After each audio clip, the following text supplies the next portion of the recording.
Hey guys, tonight we slip quietly into a world of ice and steel. The air is brittle with cold, your breath rises like smoke, and somewhere in the far distance, a low rumble hints at something big and Soviet coming this way. You're in Kharkov. Yes, that Kharkov. It's February 1943, and the snow is thick enough to muffle the boots of a retreating army. But don't let the quiet fool you. Beneath the silence, something terrible is unraveling. The city is still in German hands, but not for much longer. You're part of a special SS unit, ordered to hold the line, or at least appear to, while higher-ups organize a discreet exit. The Soviets are closing in, and the last train west is being loaded under cover of night. You probably won't survive this. So before you get comfortable, take a moment to like the video and subscribe, but only if you genuinely enjoy what I do here. And hey, post your location and local time in the comments. I love seeing where in the world everyone is falling asleep.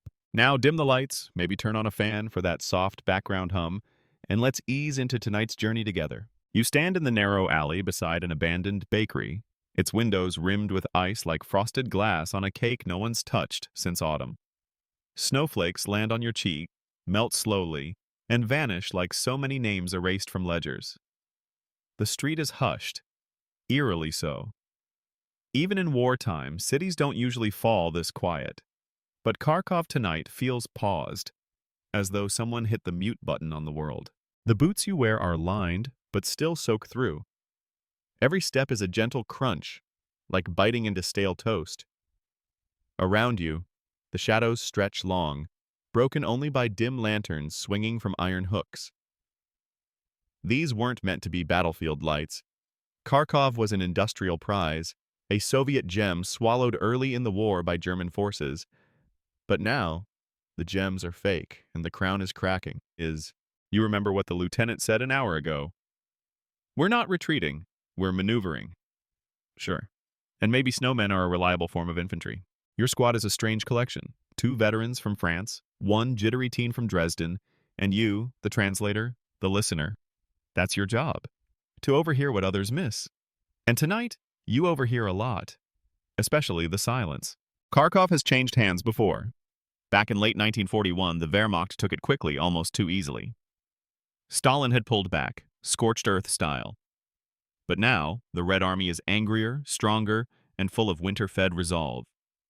Historians still argue whether this retreat was necessary or a result of Hitler's stubborn obsession with prestige. Some say Kharkov could have been held with reinforcements. Others argue that letting it go was the only way to save the Sixth Army already choking in Stalingrad's ruins. You trudge past a row of trams frozen in place, their windows shattered like crooked smiles. One has icicles dangling from its roof like sharp teeth. There's a poster half ripped on a nearby wall, showing a smiling German soldier shaking hands with a Ukrainian farmer. The inks bled into the snow beneath. A cat darts across the street, vanishing into rubble. Funny how they always survive. You envy it. Near the station, things are busier, but no less tense. Shadows shift, uniforms blur. Everyone pretends not to notice the freight cars filling up with crates that definitely aren't supplies. Art, gold, tools, loot, to be blunt. The SS doesn't leave empty-handed. And then there's the train itself. Black and glistening like some hibernating beast, it rests on the track, steam curling from its sides. It's not whistling. No sound, no smoke burst. Just heat leaking into the night, like it too is holding its breath. A corporal nods at you, you nod back. That's the language of men at the end of something. The plan is whispered, never written. Hold just long enough to mask the exodus. The Soviets must think you're preparing for a fight? Not packing your bags? It's theater, really. Somewhere Goebbels would probably applaud the irony. Here's a quirky bit. Someone in command has ordered that every officer wear a fresh coat of polish on their boots, even in the snow. To maintain dignity, apparently. Which is hilarious, considering the smell of the latrines and the state of the wounded. You duck into a crumbling cinema, once called Zvezda, the Star. The projector room is a mess of broken reels and glass. On the screen, part of a Soviet propaganda film still clings, just the frozen frame of a tank rolling across a hill. The irony stings. You feel something beneath your boot. A child's toy soldier, wooden and hand-painted, probably left behind when the family fled. It makes you pause. That's the thing about war, it layers time. In this city, yesterday is always underfoot. The wind shifts. You smell something different, not smoke, not diesel. Snow mixed with iron. Blood has its own scent, even when frozen. You glance up. Nothing yet. But you know the Soviets are near. Somewhere beyond the fields they're gathering. The red tide. It's almost poetic, if you can stomach the poetry. Snow falls gently on the bones of ambition. Your squad moves out again, this time along the old tram rails toward the next checkpoint. You pass a statue of Lenin, its head cracked off and missing. Someone's drawn glasses on the chest with charcoal. A joke? A protest? Hard to say anymore. That's when you hear it. Not gunfire, not engines. Just a long, low moan. Wind through empty buildings, perhaps. Or maybe something else. The last train hasn't whistled yet. But it will, and when it does, it won't wait. You tighten your scarf and squint down the snowy tracks. The cold is a slow knife tonight, and even the leather of your gloves groans when you curl your fingers. Your squad fans out like shadows stretched thin. Nobody wants to walk in a straight line anymore. That's how you end up in someone's crosshairs. You pass a bombed-out cafe, its windows blasted wide, its interior decorated in shattered teacups and silence. There's an untouched pastry still sitting beneath glass on the counter, frozen, probably petrified. A bizarre little time capsule, the kind of detail you think you'll forget until you're lying in a trench 3 years from now, dreaming of eclairs. The train is still loading, cars clanking gently as overburdened soldiers heave crates of stolen treasure. One box, rumor has it, contains paintings taken from a monastery east of Poltava. Historians still argue whether these acts were desperation, greed, or a twisted form of preservation. The SS called it cultural safeguarding. Most others just called it looting with paperwork.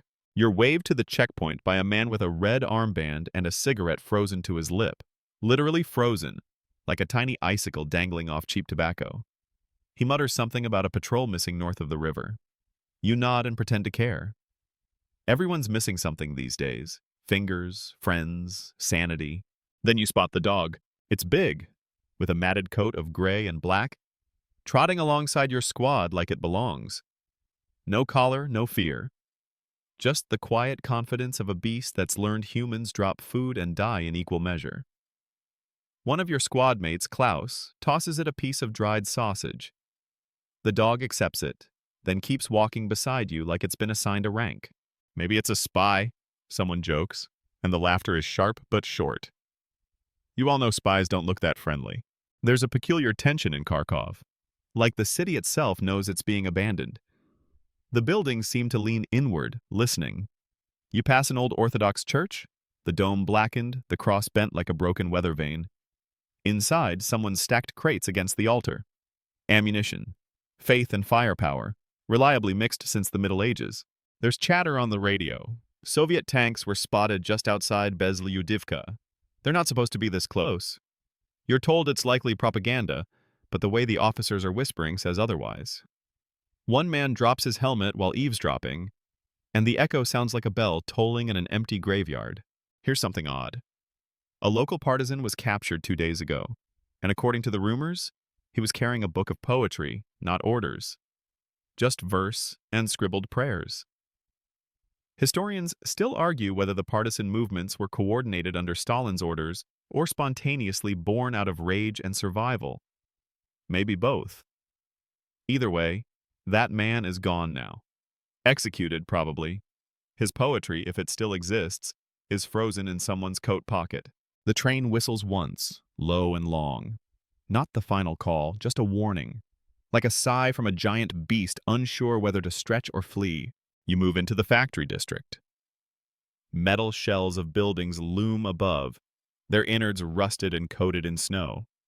A crane arm sticks out of the wreckage, dangling a frozen chain like some kind of industrial rosary. Someone slips on ice and curses. It breaks the spell for a second. Then comes the thump. Far off, deep, not a shell, not yet. But you know what it is.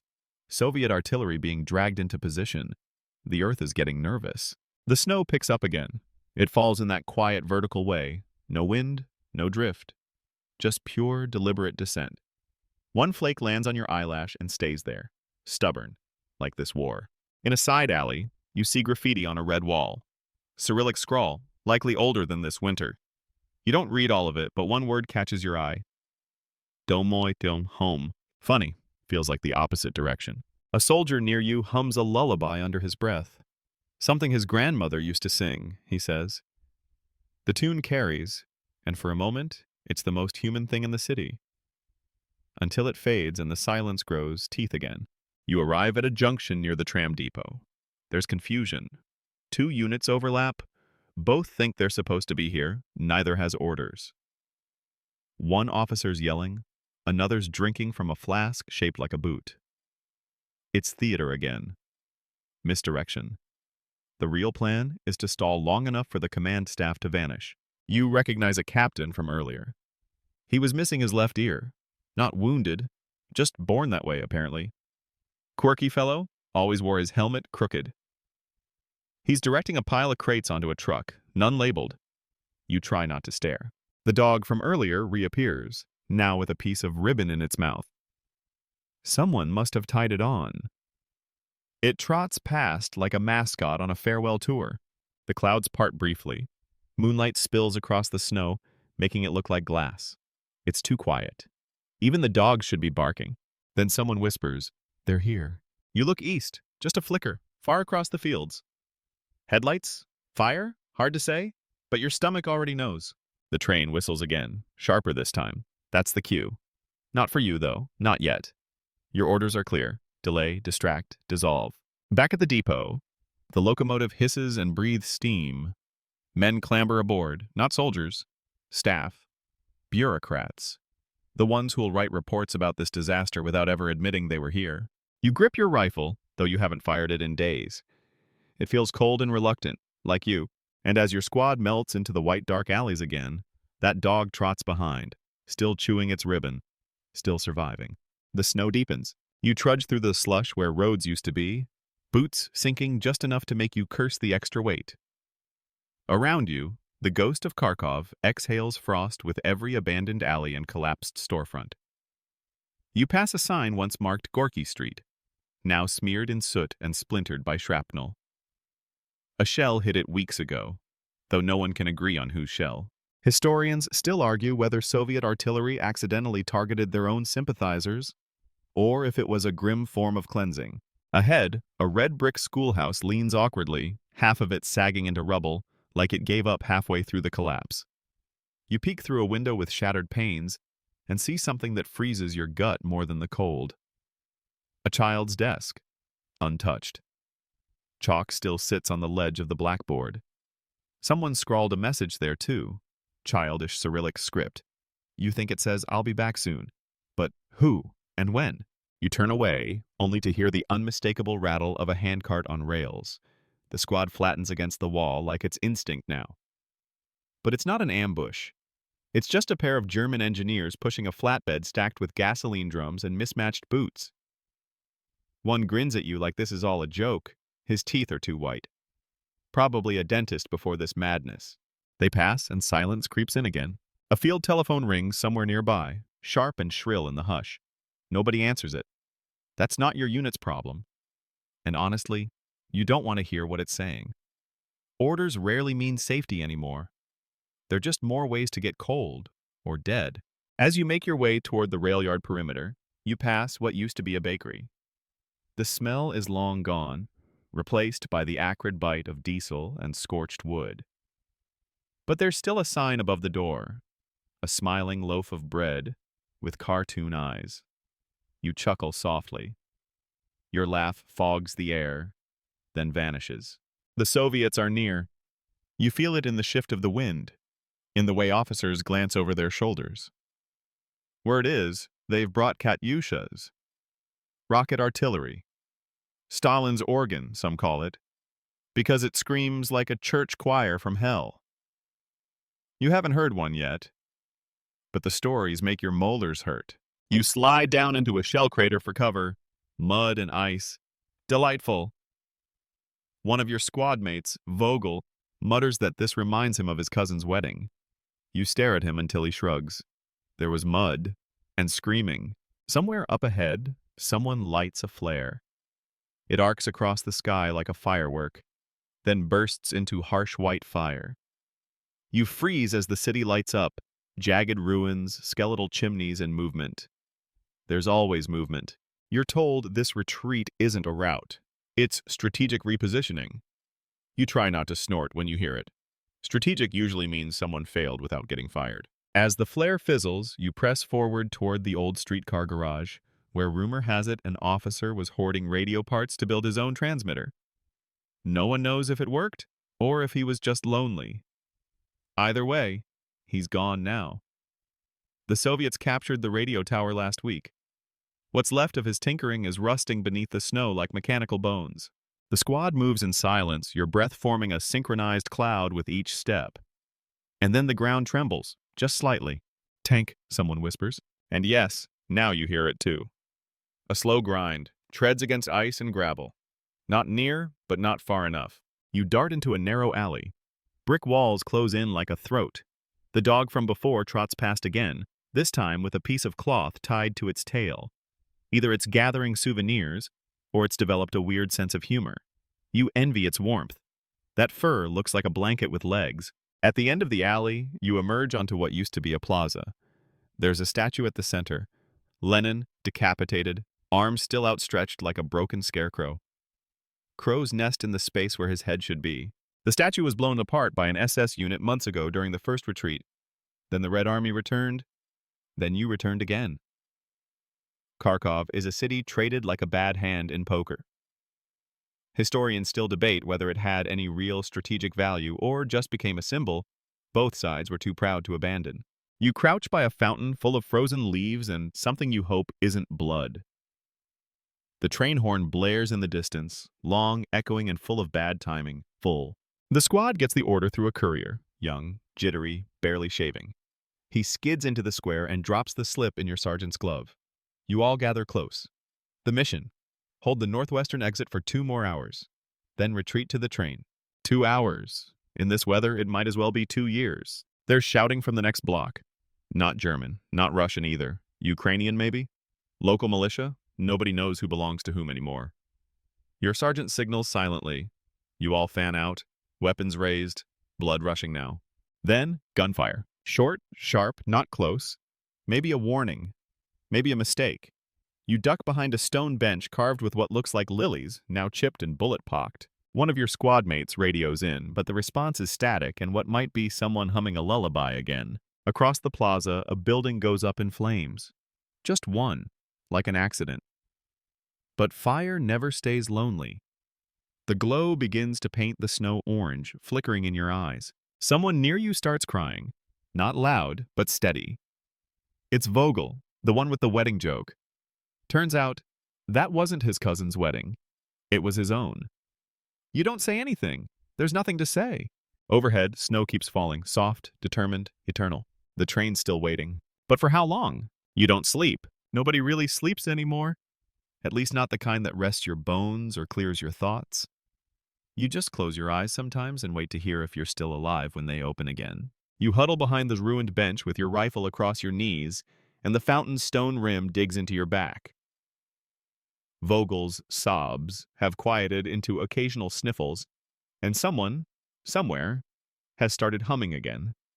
That lullaby. You're almost sure it's the same voice that came through the radio. Creepy, right? Maybe it's just your imagination. Or maybe it's the city's.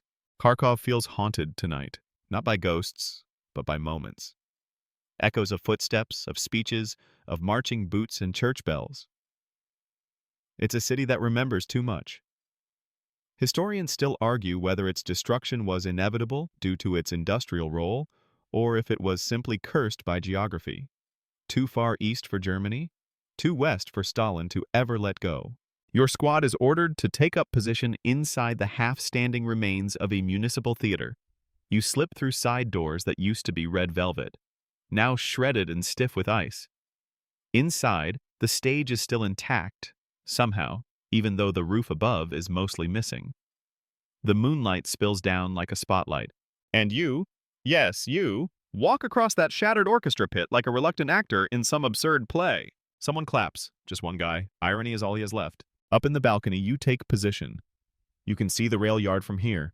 If you squint through the frost-coated opera glasses, someone left behind. An entire military campaign, now viewed like a tragic farce.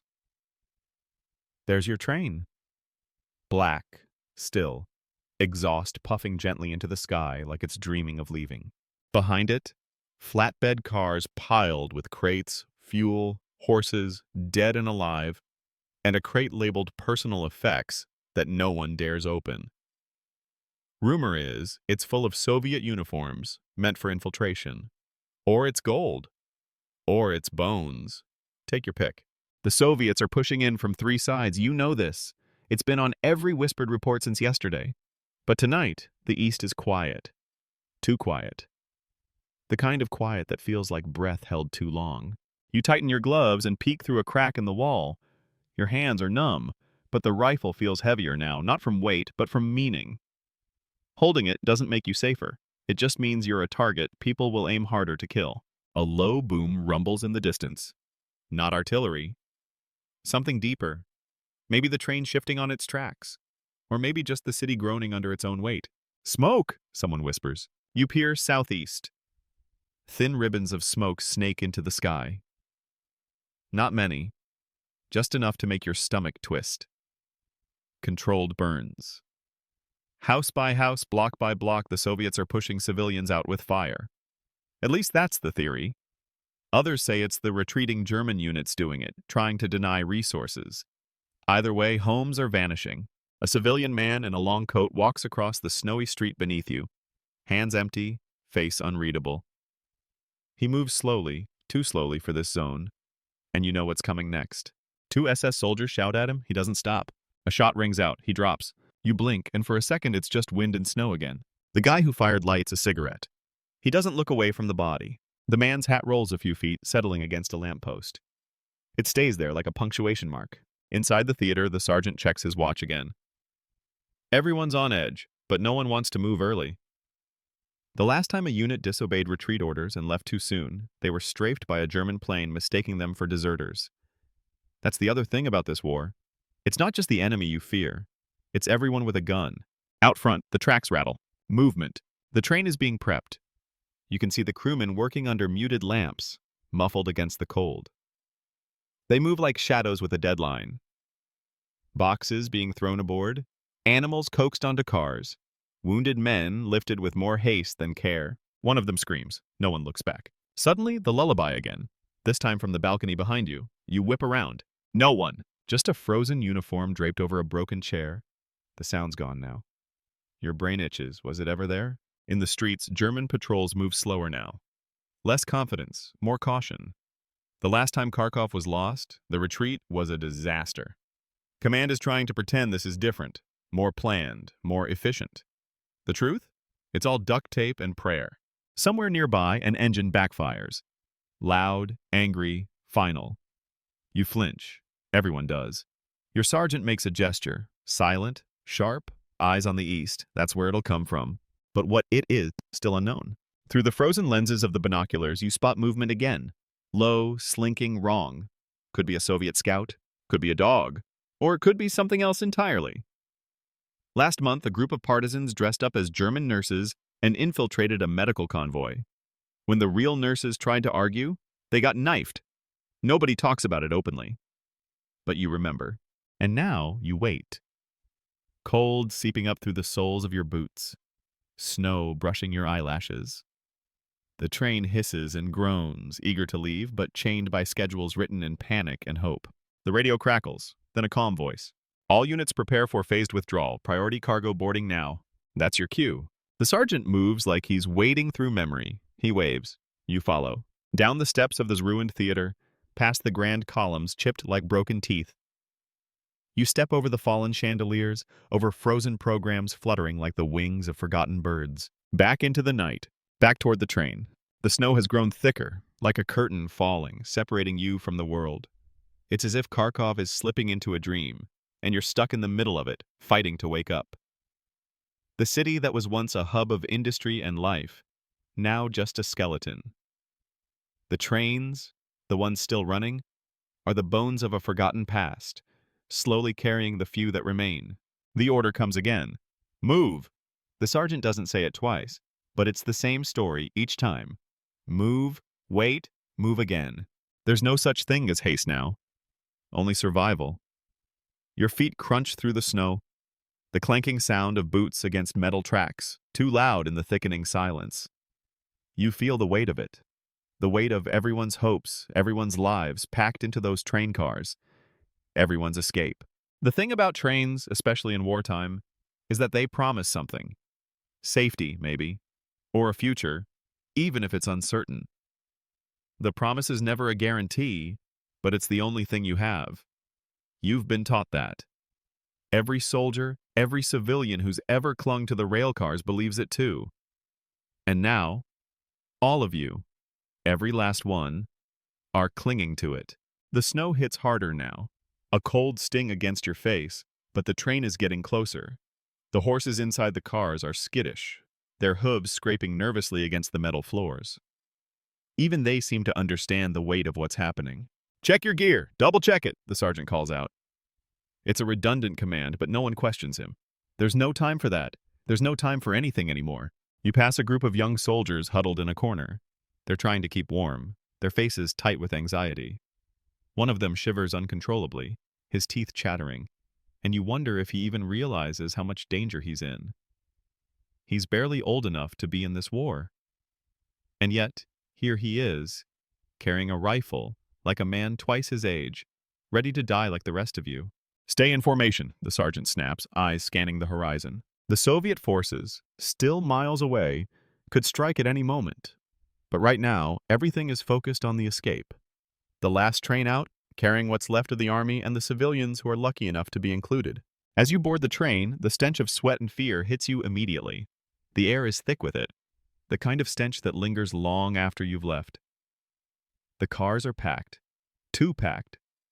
Bodies pressed together in a desperate, suffocating mass. Everyone's silent.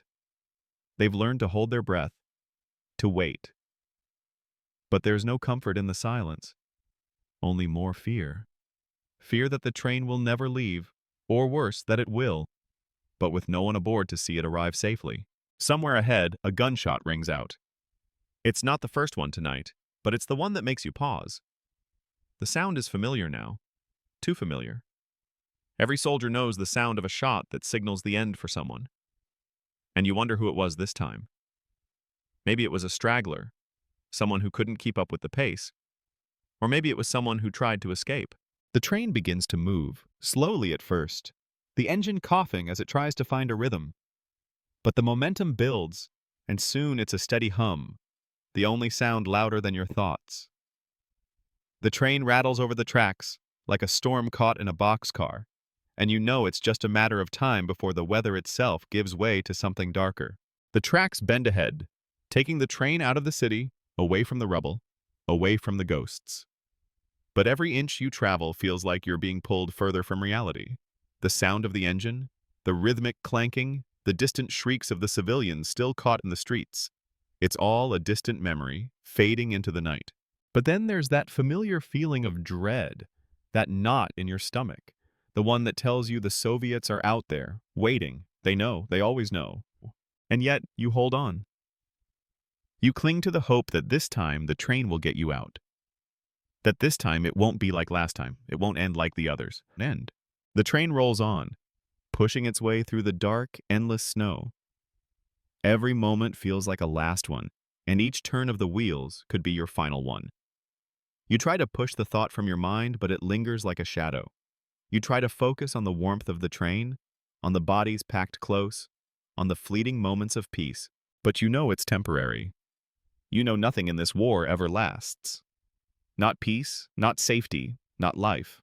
The train, with all its promise of escape, continues its journey through the night. You can feel it, the same thing that everyone else feels. The weight of everything pressing down on you. The weight of history, the weight of all the lives that have been lost to get to this point. And yet, you move forward, because that's all you can do. You move forward, through the snow, through the darkness, hoping against hope that this time you'll make it. The journey seems endless now, with the night stretching before you like an abyss. The snow continues to fall, thick and heavy, cloaking everything in a blanket of white silence. The train's motion is steady, almost comforting, but beneath that, there's the unmistakable hum of tension, a silent awareness that it could all fall apart at any moment. The cold is creeping into your bones, gnawing at you, but it's not just the physical chill that bothers you. It's the uncertainty, the unsettling feeling that you've crossed a point of no return. You look out the window, but the world is just a blur of white. No familiar landmarks, no way to gauge where you are. You're drifting in a sea of nothing, and it feels as though time itself is slowing down. The rhythmic clatter of the train on the tracks is the only constant in this desolate world. The familiar sound, though, is beginning to feel alien. It's no longer reassuring, it's an ominous reminder that you are still at war. You are still caught in the madness that began long ago, a madness you can't escape. Not even here, inside the train, the atmosphere is thick with sweat and the smell of bodies packed too tightly together. You find yourself staring at the other soldiers, young faces, older ones, those who seem to have already seen too much. But what strikes you most is the silence. No one talks. It's as if everyone is waiting for something to happen. And maybe they're all waiting for the same thing, the end. But there's another feeling too. It's the sensation that you're not just leaving a battlefield, but an entire world behind. Kharkov wasn't just a city, it was a place of life. There were families, businesses, dreams, and hopes. Now it's just a memory, one that will fade into the snowy abyss as the train moves farther away. And you wonder how long it will take for the same thing to happen to you. Will you too fade into the past, become just another ghost in the endless expanse of history? There's a sudden jolt as the train hits a bump in the tracks, snapping you back into the present. It's a small thing, but it serves as a reminder that nothing is safe, nothing is certain. The train might be moving, but it could stop at any moment, stranded in the wilderness, at the mercy of whoever's hunting you. The Soviets are out there. You know that much for sure. Every sound, every rustle in the distance could signal their approach. The cold air in the cabin feels thicker now, as if it carries with it the weight of 1,000 unspoken fears. You pull your jacket tighter around yourself, but it does little to ward off the growing sense of dread. It's not just the fear of being caught or killed. It's something deeper. Something you can't quite name. But you know it's there. You've felt it before. The feeling that you are no longer in control, that you are a piece on a board, moved at the whim of powers far beyond your understanding. Stay alert, someone whispers from across the car. The voice is low, barely audible above the sound of the train, but it carries with it a message that's crystal clear. You don't have the luxury of forgetting for even a second. Not here. Not now. The train continues its journey, cutting through the night like a knife. But there's a weight on your chest, a heaviness that threatens to suffocate you. You look around at the others, but no one meets your gaze. Everyone is lost in their own thoughts, trapped in their own private hells. You wonder, for a moment, how many of them are like you? How many of them are pretending, like you, that everything will be okay? That if you just keep going, you'll make it out of this alive? But deep down, you know that's not true. This train, this journey, it's not a promise of salvation. It's a chance. A fleeting chance at survival. A chance you'll take, even if you know it might end in failure. And then, out of nowhere, a scream rips through the silence. It's not the kind of scream you've heard before. It's not the kind of scream born of pain or fear. It's a scream that holds something else. Something darker, more primal. Something that makes your blood run cold. You freeze, the hairs on the back of your neck standing on end. The scream echoes through the train, louder now, reverberating off the walls, off the steel. You can't tell where it's coming from, but it doesn't matter. The sound itself is enough to send a chill down your spine. It's a warning, a cry in the night. The sergeant's voice cuts through the tension. "Stay in your seats," he orders. But his voice betrays a hint of uncertainty. You can hear it too. There's fear in his tone. And it's not just the fear of battle. It's the fear of the unknown, of what's waiting ahead. The train speeds up, the tracks now humming louder under the weight of the moment. The world outside is nothing but snow, endless white snow. But inside, there's a growing unease that you can't shake. The silence returns, but it's different now. It's heavier, more oppressive. Another scream, followed by the sound of something heavy crashing to the floor. It's closer this time, and you can't help but wonder what's happening. Who's screaming? Why? The train lurches again, but this time it's not just a bump. It's a violent shake that sends everyone stumbling, crashing into each other. The train is losing control, slipping off the tracks. You hear the metal groan under the strain, and the hiss of steam escapes from somewhere ahead. The ride that had once felt steady is now erratic, unpredictable. "Hold on!" the sergeant shouts, but his voice is drowned out by the chaos. The train is breaking apart. You don't need to see it to know it's happening. You can feel it in the air, in the way the world is shifting beneath you.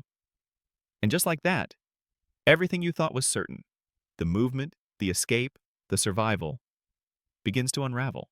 The weight of the moment presses down harder now.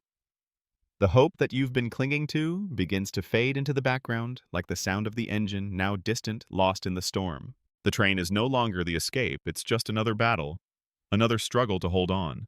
The train is shaking violently now, and you're not sure what's happening anymore.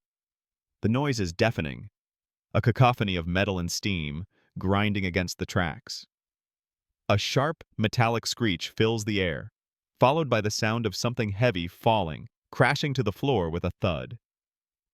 You can't see anything clearly, but you can feel the sudden shift, the way the train's movement stutters like a wild beast trying to break free of its confines. You scramble to keep your balance, gripping the sides of the seat. The soldier next to you falls against you, but you don't have time to help him. You can barely keep yourself steady, let alone assist anyone else. The cold is biting, sharper now, like it's entering through your very skin. The wind, or whatever it is that's forcing its way through the cracks in the train, is alive with a ferocity that matches the turmoil inside. It seems to be howling, shrieking through the carriages like a wounded animal. The train lurches again, and this time it's not a bump or a shake. It's a full-blown jolt, as if the very earth beneath the wheels has given way. You feel a rush of adrenaline, the terror of being thrown from your seat into the abyss, but somehow you stay grounded, gritting your teeth against the chaos. But it's not just the motion that's terrifying, it's the noise. It's the screams from further down the train, sharp and panicked. You can hear the thudding of feet running, the sounds of people shouting commands that are swallowed up by the confusion. Panic is spreading. You can feel it, even if you can't see it, as soldiers push past you, their faces filled with fear. For a brief moment, you wonder if you're still at war or if something much worse has begun. "Stay calm!" the sergeant shouts, though his voice lacks the conviction it once had. The calm, steady man you once saw as a pillar of strength is now just another terrified soldier in the madness. He clutches his rifle like it's the only thing keeping him from falling apart. But how can anyone stay calm now? The walls of the train creak as if they're about to split apart. You grip your seat tighter, trying to breathe through the rising panic in your chest. Every muscle in your body is tensed, every nerve alert, but you feel powerless. The walls seem to be closing in, and there's nowhere to run. The sound of the train wheels grinding against the tracks sends a shiver down your spine. There's something almost sickening about it, like the final warning before everything falls apart. The train is moving faster, but it feels like it's losing control. You're not sure how much longer it can hold on. Not sure how much longer you can hold on. Then, in the midst of the storm, you hear something else. A voice. A familiar voice, though you can't place it at first. But it's unmistakable now. "Get down! Get down!" You don't need to think twice. You hit the ground instinctively, crawling toward the lower part of the carriage. There's no time for questions, no time to wonder what's happening or why. The only thing that matters now is survival. You crawl along the floor, your hands slipping against the cold metal. Your heart is pounding in your chest as the train seems to tear itself apart around you. The chaos is overwhelming. The train lurches again, more violently this time. You can hear the groaning of the wheels, the screeching of metal against metal. It's like the train itself is in pain. You can feel the ground beneath you give way as if the tracks are buckling under the strain. The lights flicker, casting long, distorted shadows that dance along the walls, creating an eerie, nightmarish atmosphere. You blink, trying to make sense of it all, but your brain can't keep up. And then, with a final thunderous crash, the train derails. The world spins wildly, the noise overwhelming, a deafening roar of destruction. The carriages roll, the steel groaning and screeching as it's ripped from the tracks. You can feel the lurch of the fall, and for a moment, everything is in free fall. Then there's nothing but darkness. You don't know how long you're unconscious. It could have been seconds, or it could have been hours. All you know is that when you wake up, the train is gone. The world around you is still, but it's a different kind of stillness. The kind that's born of destruction. The cold is sharper now, more intense than before. The wind is biting, stinging your skin as you try to push yourself up. You're disoriented, your mind still trying to process what just happened. Your hands tremble as you try to steady yourself, but there's no time to waste. You need to get up. You need to move. The sound of a distant rumble breaks through the stillness. It's not the train. It's the rumble of the battle continuing far beyond this wreckage. But you're not sure if that's any better. There's nowhere to hide now. No escape. You're exposed, stranded in the middle of nowhere, with nothing but the snow and the cold for company. The crash has done its work. The train is wrecked, and you are too in a way. The world is different now, and even though your body is still intact, there's something deep inside you that has already broken. You push yourself to your feet, looking around. The wreckage is scattered in all directions, pieces of metal and shattered wood covering the snow like debris from a dream. The air is thick with the smell of smoke and burning oil, but there's no fire. There's no warmth. Only the cold. And you wonder, as you stand there, how many of you are still alive? How many of the others who were on the train are still breathing, still struggling to survive?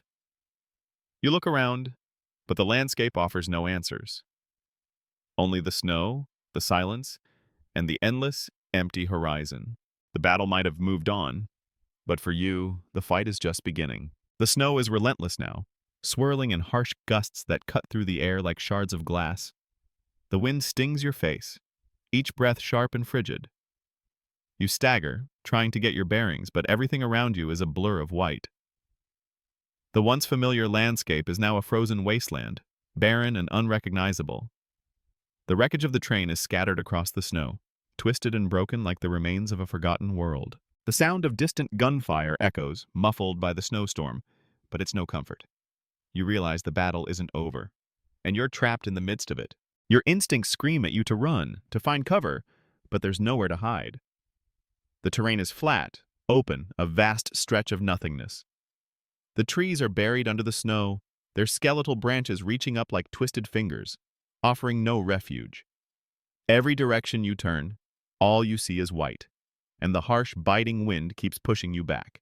You hear footsteps, faint at first, then louder. You freeze. Are they soldiers? Is it someone from the train? The sound grows nearer, and you crouch low, your heart pounding in your chest. The steps come closer, and you dare not move. They could be enemy soldiers, or worse, fellow SS soldiers, their faces just as lost as yours. The figure finally emerges from the storm, and you let out a quiet breath of relief. It's a man, his face frozen in a mask of exhaustion. He's covered in snow, his uniform tattered and stained, but he's alive. He's moving, stumbling through the snow like a shadow in the storm. You don't speak at first. What could you say? There are no words left for this kind of world. The silence between you is heavy, thick with the weight of everything that has happened. He doesn't seem to acknowledge you at first, just keeps moving forward, each step more labored than the last. You feel a flicker of something, maybe hope, maybe despair, as you watch him. You wonder if he's even aware of you. But then, finally, he stops. He turns, his eyes meeting yours. There's a hollow look in them, like someone who has seen too much, someone who no longer believes in anything. He doesn't speak at first, just looks at you with a blank expression, his lips cracked and dry. Are you alone? You ask, your voice barely a whisper. the wind carrying it away before it even reaches him. The man doesn't answer at first. He just nods, his shoulders slumped, as though the weight of the world is on them. His eyes shift over the wreckage, and you follow his gaze. It's as if he's searching for something, something he's lost, something he can never find again. The others? You ask, your voice tight with the question you know doesn't have an answer. They're gone, he says flatly, as though the words don't matter anymore. We were all scattered. No one's left. The words hang in the air like a heavy fog, settling around you both. You feel a pang of something. Grief, or maybe just a deep, bone-chilling cold that's more than physical. But you can't focus on that now. There's no time for grief. There's only survival. The man turns and begins to walk away, his steps slow and deliberate, like he's already given up on running. There's no hurry, no point. The war has moved on, and there's nowhere to go now but forward into the wasteland. You watch him for a moment, unsure if you should follow, unsure of anything anymore. But then, you gather yourself. You have no choice. You can't just stand here in the middle of nowhere. You turn, looking for some direction, but all you see is white. The storm is so thick now you can't see more than a few feet ahead of you. The wind howls, and the cold gnaws at your bones. The train is gone, lost to the snow and the wreckage. The others are gone, scattered like dust in the wind.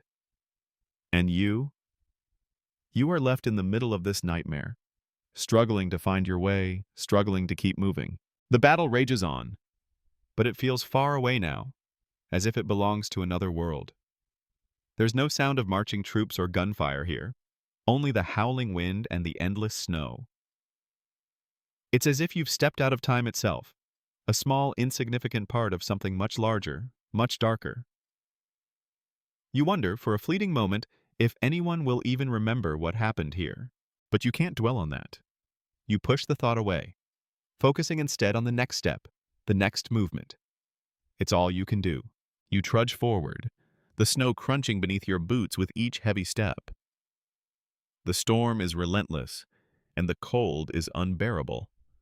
But you keep moving. You don't know where you're going, but you can't stop now. The battle has left you behind, but you are still here, still alive. And that's all that matters.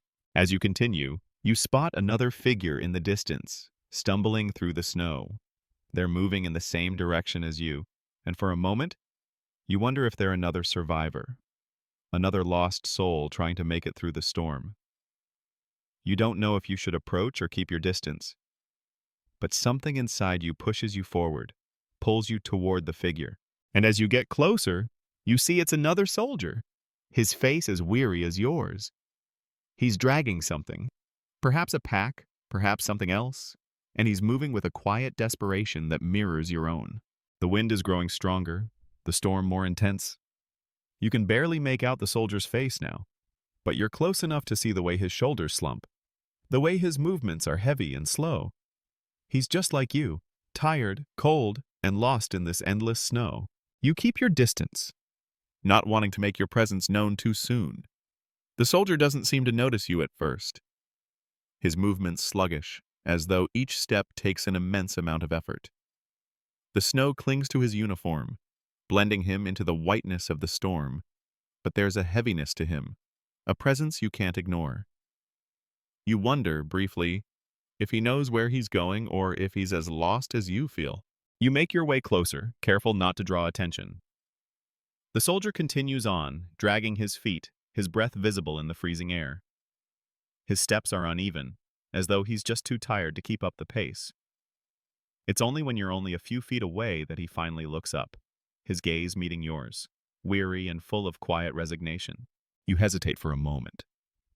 What do you say to someone who looks like they've seen it all? What words could possibly mean anything at this point? But, like the man before, this soldier doesn't say anything. His eyes are empty, drained of all emotion, and you wonder if there's anything left inside him. He looks as if he's carrying a burden heavier than the cold and the snow itself. "I'm not going to make it, am I?" he mutters, almost as if he's talking to himself more than to you. There's no despair in his voice, just a simple acceptance, For a moment, you think of responding, of trying to reassure him, but you know that there's nothing you can say.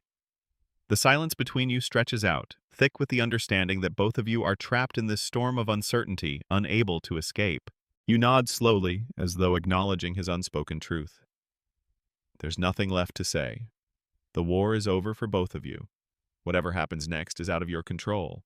It's just a matter of how long you can last. The soldier looks away, his attention once again diverted to the endless white around him.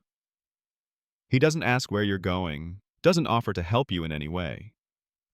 The world is too large now, too cold, and there's no place for camaraderie in it anymore. You're both alone in this desolate world. But still, there's something about the way he moves, the way he trudges through the snow with what little strength he has left.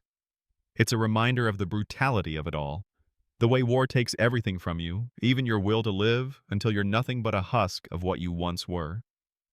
Yet even in this broken state, there's still something human in him, something that hasn't been entirely erased. You glance over at him again.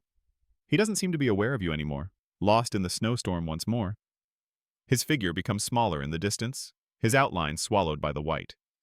There's no sense in following him, no reason to track his every move. He's already gone, just as the others have disappeared into the snow. You, however, are still here, for now. You turn back to face the storm, the wind biting at your skin, your body aching with the cold. The wreckage of the train is behind you now, fading into the snowstorm, but the memory of it stays with you. The faces of the men you once knew, the ones who shared this nightmare with you, they're fading too, like ghosts in the fog. It's hard to hold on to them now, with everything falling apart, with the cold seeping into your bones. But you keep moving.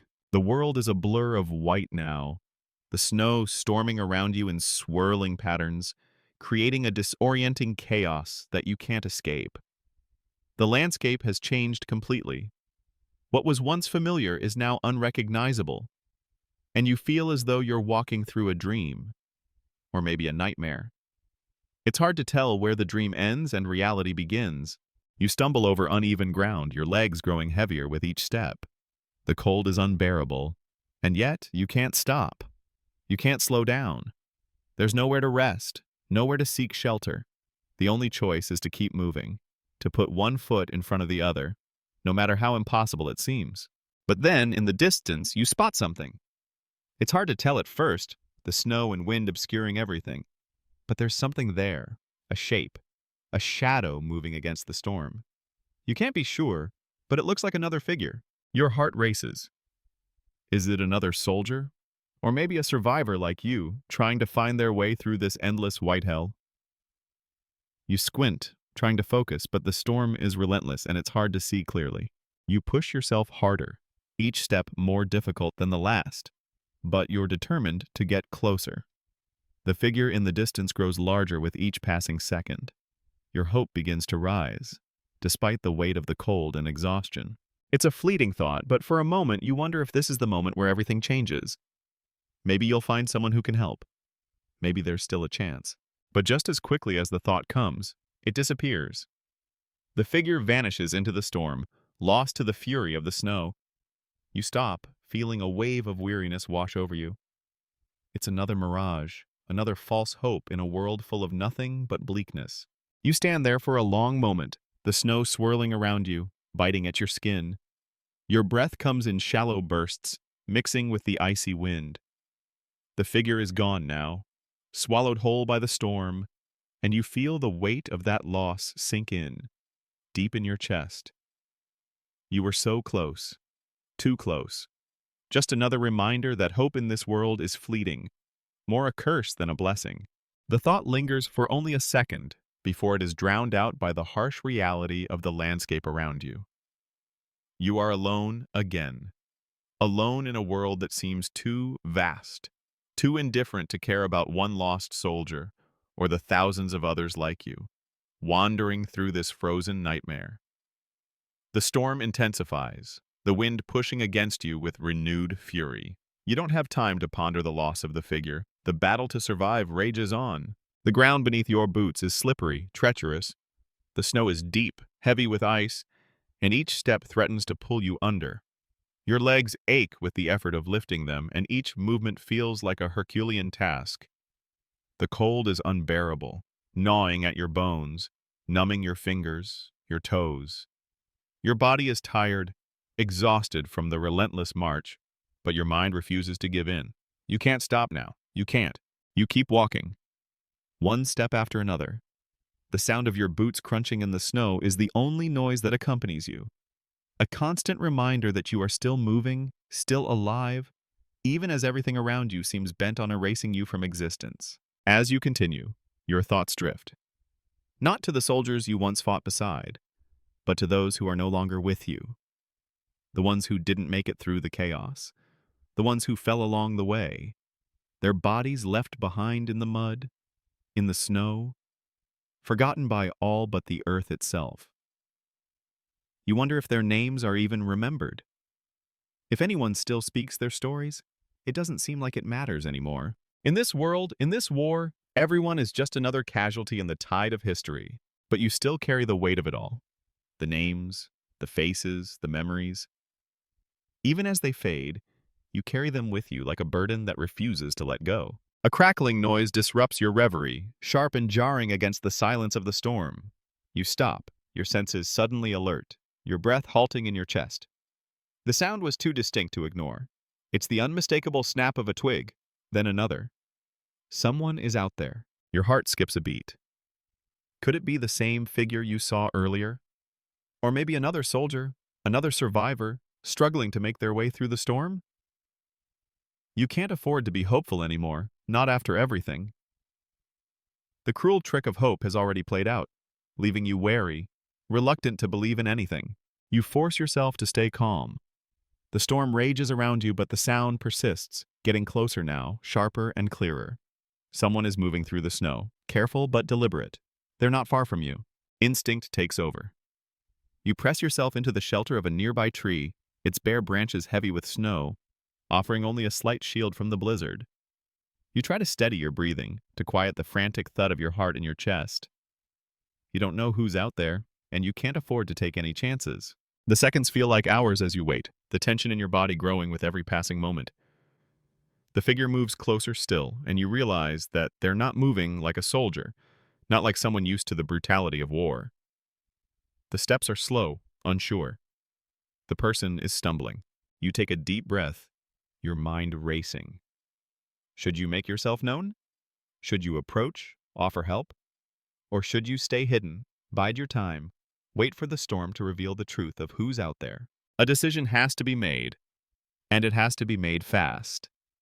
You peek from behind the tree, just enough to see a shadow emerging from the white wall of snow. It's hard to make out any details. Too much snow, too much wind, but you can see the outline of a person, hunched against the storm. They stop, briefly, looking around, and you feel a sense of recognition.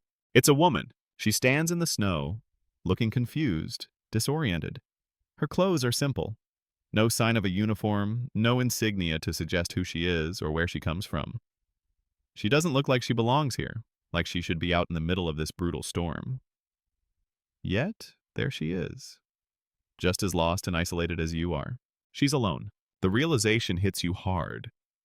You've never encountered a civilian before, not out here in the wasteland of the front lines. The war has claimed everything. No one is untouched, not even the innocent. This woman is proof of that, standing here, a solitary figure in the endless snowstorm. What do you do? What can you do? You can't leave her, not after seeing her like this. But you can't approach her either. There's too much risk. You can't be sure of anything in this world. Anyone can be an enemy. Anyone can turn on you in a heartbeat. The storm continues its furious assault, and you're left in the space between, caught between your instincts and the harsh reality of survival. You watch her from the shadows, unsure of what comes next, unsure if anything will ever make sense again. The storm rages on, the howling wind tearing through the trees, but you remain still, hidden in the shadows. Your eyes are locked on her. The woman stands motionless in the snow, her breath coming in shallow gasps, her body trembling against the cold. She's so far from where she should be, so out of place in this frozen wasteland. It's hard to imagine how she ended up here. Alone, lost, probably starving. Her eyes scan the horizon, searching for something, but she doesn't see you. Not yet. You should move. You know this. Every second you waste could cost you. The SS doesn't tolerate mistakes, doesn't forgive hesitation. But something keeps you rooted to the spot, some inexplicable force that pulls you deeper into this moment. Maybe it's the pity you feel for her, or maybe it's just the eerie stillness of the storm that makes it impossible to leave. You think of all the people who've been swallowed up by this war, all the innocent lives destroyed without a second thought, and you wonder if this woman is just another casualty, another nameless face lost to the chaos of it all. Then, as if the storm itself is listening to your thoughts, she moves. Slowly, carefully, she begins to step forward, her boots crunching softly in the snow, her steps uncertain. It's as though she's looking for something. Maybe shelter, maybe an escape, maybe even a chance to find some small piece of safety. Her eyes flick from side to side, scanning the snow-filled horizon, but they don't land on you. Not yet. There's a strange relief in that. For a moment, you can breathe again. The decision to move, to take action, is still yours to make. You weigh your options. Approach her and offer help, or stay hidden, keep your distance. There's no easy answer. Your instincts scream at you to stay in the shadows, to avoid contact, to continue moving forward. You've seen too much of this war to let your guard down now, but there's another part of you, a quieter, softer voice, urging you to help her, to give her the chance you never had, to offer the kind of mercy that's been stripped from so many others. The silence stretches on, the only sound the relentless wind. You move a little closer, inching out from behind the tree, your eyes fixed on her every movement. She doesn't seem to notice, too caught up in her own thoughts, her own struggle. You can see her hands, stiff with cold, clutching at the fabric of her coat as though she's trying to hold herself together, trying to keep herself from falling apart. You step forward again, this time with more confidence.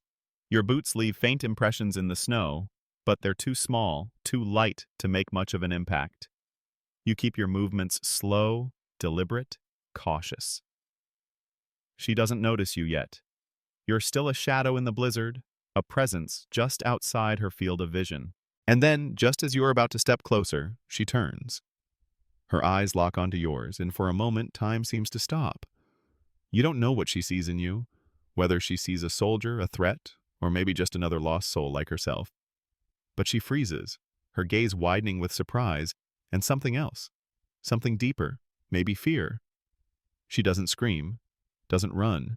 Instead, she holds your gaze for a long, agonizing moment, her breath visible in the cold air, before slowly lowering her eyes to the ground. You stop in your tracks, not sure what to do. Her silence is louder than any words could be, and you feel that weight again, that burden of choice.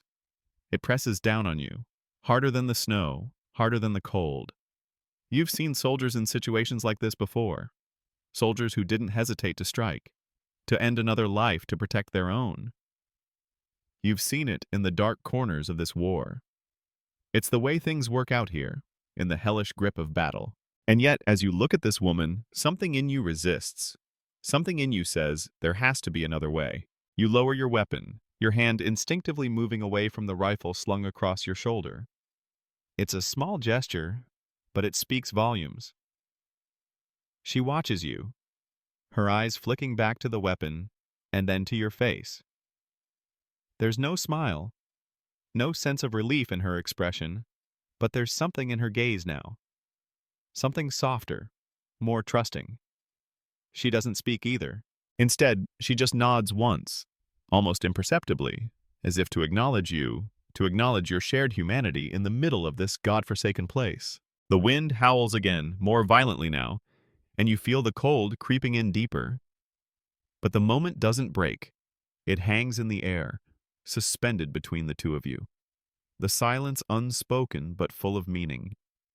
You take another step forward, and she doesn't move away. She doesn't run. The decision is made. You gesture toward the shelter of the trees, toward the small clearing that might offer some protection from the storm. She hesitates at first, as though weighing the danger of following you, but then she nods again. It's a fragile truce, an unspoken bond formed in the heart of a war that has destroyed everything else. But in this fleeting moment, it feels like something worth holding on to. The storm doesn't relent. It's as though the earth itself is intent on swallowing everything in its path. You both make your way toward the trees, your movements slow, measured, as you watch her every step. She follows you without question, her head bent low against the wind, her hands clasped tightly around the collar of her coat, trying to shield herself from the biting cold. The blizzard is merciless, but at least here, beneath the cover of the trees, there's some small respite. The air smells sharp with the scent of ice and pine, and the sound of the wind, sharp, howling, and relentless, fills your ears, drowning out all other noise. You can barely see more than a few feet ahead of you, the world blanketed in swirling white, the snow falling harder now. But still, you press on, moving forward with a sense of purpose that has long since been drilled into you. The woman is still walking beside you, though you notice that she's beginning to falter. Her steps are uneven now, her breath coming in shallow gasps.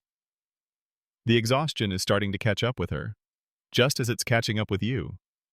You've both been walking for hours, maybe longer, through the swirling snow, with no end in sight. But the shelter of the trees offers some small comfort, and you know that if you can reach the edge of the forest, there's a good chance you'll find some sort of shelter. You glance over at her, noting how she's struggling. Her face is pale, her cheeks flushed from the cold, and there's something in her posture now. A weariness, a surrender that you haven't seen before. It's almost as if she's given up, resigned to the fact that this might be the end for her. You can't blame her. The war has taken so much from so many. You've seen it in the faces of those who've already fallen, those who were too broken to continue, too far gone to ever hope for mercy. It's a brutal thing, this war. But there's something different about her. Something in her spirit that you can't quite place. Something that tells you she's still holding on to something. Something deep inside. You stop for a moment, the wind howling around you, and turn to face her. She's a few steps behind now, her eyes downcast, lost in thought, the weight of the storm and everything it represents pulling at her. You know what it's like. That feeling of being consumed by the cold, by the overwhelming weight of everything you've been through. But you can't let her fall behind. Not now. Not when you've made it this far together. Come on, you say, your voice rough from the cold, though it feels strange to hear yourself speak. You haven't said much in the last few hours, your focus always on moving forward, surviving. But now, as you look at her, there's a sudden urgency in your chest. We can make it. Just a little further. She doesn't look up at first, and you wonder if she's heard you at all. But then, after a long moment, she raises her head. Her eyes meet yours, weary but still with that flicker of something. Maybe hope, maybe defiance. She doesn't say anything, but her nod is small, barely noticeable. It's enough. Together, you press on. The wind pushes at your backs, urging you to keep moving, while the snow continues to fall in heavy, relentless sheets. Every step is a battle against the elements. Every breath a struggle to stay warm, to stay alive.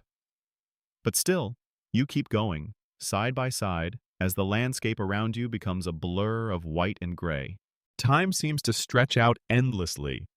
Hours pass, or maybe it's only been minutes. There's no way to tell in this white hell.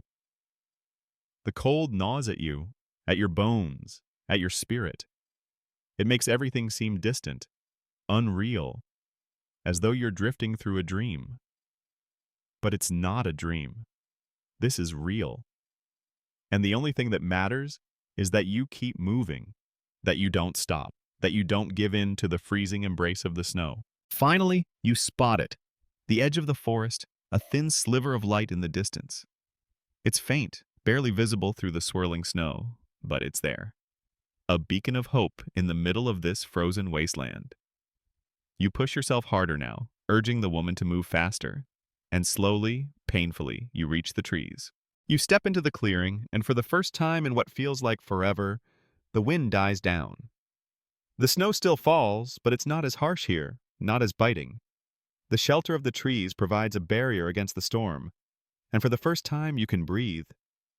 The woman collapses beside you, her breath coming in labored gasps, her body shaking from the cold. You lower yourself next to her, both of you huddling against the trees for what little warmth they can offer. In this small clearing, surrounded by the sheltering arms of the forest, you feel for the first time since the battle that you've made it through something, that you've survived. You look at the woman, your eyes meeting hers once again. She's exhausted, her body trembling uncontrollably, but there's something in her gaze now, something soft, something thankful. For the first time since you've met her, you see the faintest hint of a smile on her face.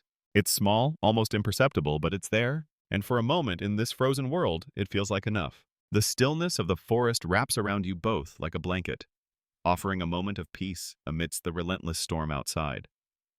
The woman's breathing has slowed, and although she's still trembling from the cold, there's a noticeable calmness in her posture. She's no longer the defeated figure she was earlier. Instead, she seems to be gathering strength.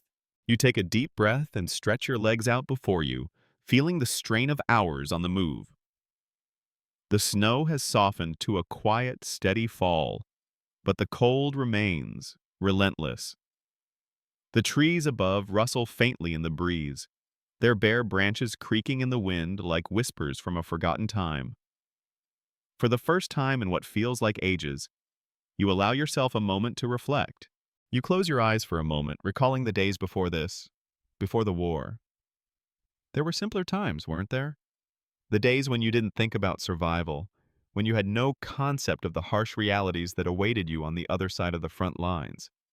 But that was long ago, and the world is much different now. The woman's cough pulls you from your thoughts, and you glance over at her. She's hunched forward, her face drawn with exhaustion, her hands rubbing her arms to stave off the cold. Despite the grim situation, you can't help but feel a certain responsibility for her now. You've been through this together, the storm and the silent struggle to survive, and in a strange way, she's become something more than just a stranger at your side.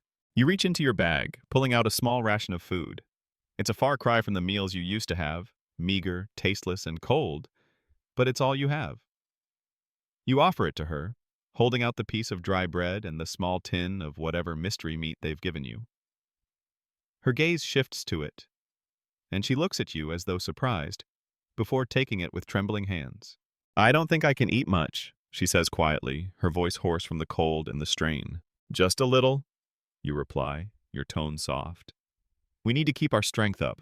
She nods, breaking off a small piece and chewing slowly. You do the same, though the food seems to have lost all appeal. But there's no choice, is there? You eat in silence, the sound of the snow falling around you filling the gaps between your words. There's nothing left to say, really. Everything has been said and done in the silence of this retreat, this desperate flight through a landscape that no longer feels like the world you once knew. The stillness is broken only by the occasional crack of a tree branch, the wind sighing through the leaves. The cold clings to you, seeping into your bones. The night is approaching, and with it, the danger of exposure. You've got to keep moving, keep finding shelter, keep surviving. But even as the thought crosses your mind, there's a strange comfort in knowing that at least for now, you've found a temporary refuge. In this small clearing, under the cover of the trees, you feel a sense of camaraderie that you haven't felt in a long time. It's a shared survival, a bond formed not by words, but by the shared experience of walking through the storm together. The wind outside howls louder, as if trying to reclaim the space you've taken refuge in. You look out into the storm, the blizzard continuing its assault. But here, in the midst of it all, there is peace. The trees stand like sentinels, guarding you from the worst of the elements. And for the moment, it's enough. As night deepens, the temperature drops even further. Your breath comes out in visible puffs, the cold creeping into every part of your body. You glance at the woman again, her eyes closed now, her face relaxed as if the tension of the past few hours has finally started to leave her. You don't know if she's sleeping, but you don't disturb her. You settle back against the trunk of a nearby tree, pulling your coat tighter around your shoulders. The warmth is a faint comfort, but it helps. The snow has slowed, the worst of the storm seemingly behind you, and yet the cold is unrelenting. It's the kind of cold that sinks deep into your bones, the kind of cold that makes you question if you'll ever be warm again. But for now, in this moment, as you stare up at the dark sky above, you try to push those thoughts away. You've survived this far, and in this frozen wasteland, that's something. You close your eyes, letting the quiet of the forest soothe you, even as the wind continues its mournful song through the trees. There's no telling what the next hours will bring, but for now, you allow yourself to rest, if only for a moment. It's strange to think that something as simple as this fleeting peace in the middle of a war, is enough to make you feel human again. And as you drift into a fitful, cold sleep, you know this. You will keep moving forward. There is no other option. You'll survive. You have to. The sound of a distant crackling fire is what first wakes you. It's not the wind this time, or the cold creeping into your limbs. It's the warmth, and the smell of something cooking over an open flame. You stir, blinking slowly, your body stiff from the hours spent in the same position. The woman beside you is still asleep, her head resting against the trunk of the tree. It seems impossible that you both managed to fall into any kind of sleep at all in the cold and discomfort, but somehow the exhaustion has taken over. As you slowly rise, careful not to disturb her. Your limbs feel like they're made of stone, but the moment you stand, the sensation of warmth draws you in. That fire, where could it have come from? You reach for your coat, slipping it back on, and slowly you make your way toward the source of the heat. The snow has stopped for now, and the moonlight cuts through the trees, casting long, ghostly shadows on the ground. You move cautiously, stepping over branches and around patches of snow, until you see the faint flicker of orange light up ahead. It's low, just beyond the edge of the clearing where you've taken refuge. As you approach, you spot a small fire burning, crackling softly in the quiet of the night. The warmth feels like a balm to your cold, aching body. But then you notice the shapes huddled near the fire. Figures, hunched low, wrapped in tattered clothing, their faces gaunt and hollow-eyed. They're soldiers, you realize. German soldiers, no less. A shiver runs down your spine, but you force yourself to remain calm. These aren't SS soldiers, though. These are just men, likely deserters or survivors from the retreat. You can hear them talking quietly, though their words are too soft for you to make out. They glance up occasionally, but their eyes don't focus on you. They're tired too, struggling, much like you. The fire's glow is faint but bright enough to make out their gaunt faces and the shoddy state of their uniforms. They're not much better off than you. You hesitate for a moment, unsure of what to do. But the fire, oh, that fire, it's enough to make you step closer. "Who's there?" a voice calls out, startling you. It's one of the soldiers, his face drawn and pale. His voice is hoarse, as though he hasn't spoken in days. You don't answer immediately. Instead, you take another step forward, your mind racing. What should you do? These are enemy soldiers, after all. There's no telling what they might do, but they look more like survivors than soldiers now. And the fire, the warmth. Another man, a little older, turns to look at you, his eyes filled with a mixture of surprise and something else, perhaps a recognition of shared hardship. "You're alone?" he asks, his voice low. You nod. You don't trust them fully, not yet. But the reality of the situation is clear. You're all in this together now. Survival, that's what matters. Slowly you edge closer to the fire. They don't seem hostile, but there's still tension in the air. You sit down beside them, the heat from the fire a welcome relief. The older man offers you a scrap of food, some dried meat, and you accept it without hesitation. You've eaten far worse in the last few days. As you eat, the silence between you grows. There's no real conversation, no exchange of words beyond the basics. Each of you is simply trying to stay warm, to stay alive. "Where are you from?" the older man asks after a while, his voice rough but genuine. You hesitate before answering, glancing back at the woman still sleeping by the tree. You don't feel like telling them much, but the question hangs in the air. The silence grows heavier, and the thought of revealing your location makes you uncomfortable. "I'm just passing through," you finally say, not offering any further detail. "Trying to survive." He nods slowly, seemingly understanding. "We're all just trying to survive." A long silence follows. The crackling of the fire and the distant howls of the wind the only sound between you. It's strange how quickly you've all adjusted to this. Even in the face of danger, there's a shared sense of something between you. Something that transcends the conflict, the uniforms, and the war itself. In the face of the storm, you're all just human beings trying to make it through another night. The fire flickers, sending up small sparks that dance briefly before disappearing into the air. You stare into the flames, lost in thought. The cold is still there, gnawing at your skin, but for the first time in a long while, you feel like you're part of something larger than yourself. The woman stirs behind you, rubbing her eyes as she awakens. You turn to look at her, and she meets your gaze, her expression more alert now. She must have sensed the presence of others. The soldiers turn to her, offering a polite nod, but say nothing. There's no need for introductions. You all understand this unspoken pact of survival.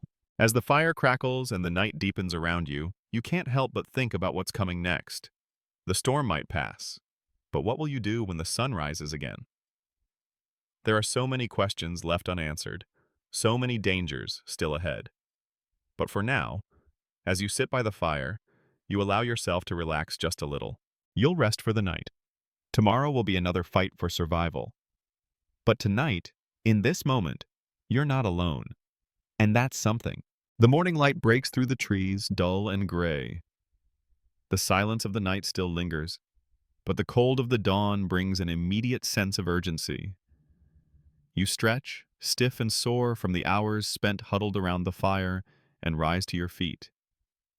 The soldiers are already awake, the older man stirring the remains of the fire, while the younger one watches the horizon, squinting into the light. The woman is still asleep, wrapped in her coat like a cocoon, her breath slow and steady. You can feel the weight of the day ahead pressing down on you. The fire's warmth is already fading, replaced by the bitter chill of the morning. The wind is still fierce, cutting through the trees and making the snowflakes dance in spirals. There's a sense of unease in the air. Everyone is aware that the fire has attracted attention, and that attention might not be as friendly as you'd hoped. The retreating soldiers, the whispers of advancing Soviet forces, the uncertainty of where to go next, it's all part of the fog of war now. The older man nods at you, his face hardening. We should move. The front's not far. You don't need him to explain further. You've been on the move long enough to know the sound of an approaching battle, even if you can't see it yet. The air is thick with tension, and you can sense it in the way the others move, their hands steady but quick as they gather what little remains of their supplies. The woman stirs beside you. Her eyes flicker open, and she looks at you with a mix of confusion and wariness, as though she isn't sure whether she should be thankful for the warmth of the fire or frightened by the company you've found.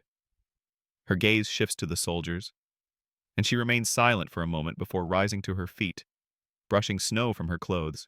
We need to leave, the older soldier says, his voice low and urgent. You nod in agreement. The decision is made. There's no time for hesitation. The journey ahead is uncertain, but you know one thing. Staying here would mean certain death. The cold, the exposure, the inevitable collapse of the retreating forces, it's all too much to bear. The small group moves out, leaving the fire behind. As you march through the deep snow, the soldiers remain close, glancing nervously over their shoulders. The woman stays by your side, her eyes scanning the landscape as though expecting danger to leap from the shadows at any moment. The snow crunches beneath your boots, the sound harsh against the stillness of the world around you. The trees, stripped of their leaves, stretch like skeletons against the pale sky. Every step feels heavier than the last, as though the snow is trying to pull you down into its cold embrace. Your breath comes in sharp bursts, the icy air biting at your lungs. You don't talk much. There's nothing left to say. The path ahead is unclear, and every soldier knows that the farther you go into enemy territory, the closer you are to the final lines of defense. But there's no turning back now. The war is still raging, and all you can do is move forward. Hours pass, though it feels like days. The land becomes more desolate as you travel, the scattered remnants of villages and destroyed infrastructure marking the signs of battle. The occasional building still stands, but it's a hollow shell, as though the ghosts of past soldiers haunt the ruins. The older man leads the way, stopping occasionally to check the map they carry. It's ragged, torn from years of use, and it offers little guidance in this endless snow-covered landscape. Yet somehow, it's the only hope you have left. Finally, as the day drags on, you come upon a small cluster of trees. In the distance, there's the faintest outline of something. An abandoned building, perhaps? Your heart skips a beat. Maybe it's a place to rest, to regroup before moving on. But then you hear it, a distant rumble growing louder with each passing moment. At first, you think it's just the wind. But no, this is something different. The sound of trucks, heavy vehicles moving swiftly through the snow. Your blood runs cold as you realize the enemy is closing in. You turn to the soldiers. The younger one's eyes widen with fear, but the older man's face remains grim. "Get ready," he mutters. "They'll be here any minute." Here. Panic sets in, but you fight it down. You glance at the woman beside you, her expression pale but resolute. She nods, as if bracing for what's to come. The group huddles together, positioning themselves behind the trees. The sound of the trucks grows louder, until it feels like the earth itself is shaking beneath you. You know the time for hiding is short. You prepare yourself for what might be the final stand of this journey. The cold, the war, the relentless fight. It's all coming to a head. But as you stand there, heart pounding, there's a strange calmness that washes over you. Maybe you'll survive. Maybe you won't. But right now, all that matters is that you're alive, and that's enough for now.